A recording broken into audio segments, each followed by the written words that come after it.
So, like, it's that kind of a situation. We are stuck with a hostile neighbor. We are stuck with a mischievous neighbor, which instead of, building its own economy for the betterment of its own citizens, they are focused on destroying India. They are focused on, like, bleeding India by 1,000 cuts, as they put it.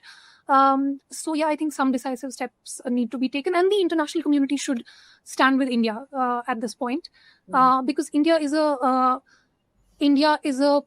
what should I say? It's a non-expansionist state. It hasn't done anything. It hasn't. I mean, unlike Russia, which annexed Crimea and Ukraine, India is a non-expansionist state. We haven't done anything, and yet we are being, punished for nothing. So yeah, like, Pakistan needs to be taught a lesson. How the government will do it, I think that's the government's And doing.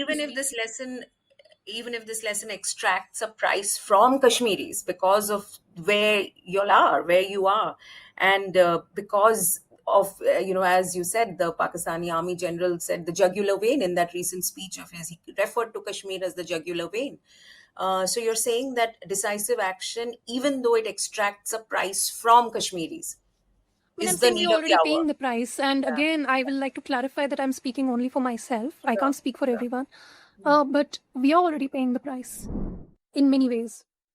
So वहाँ पे जो 26-27 लोग जिनकी जाने गई, उनमें से एक तो कश्मीरी भी था. It is affecting our psyche. It is affecting our tourism. If it is like, what is to say? I mean, there was a red line that was crossed on the 22nd. So what is to say they won't come for Kashmiris next?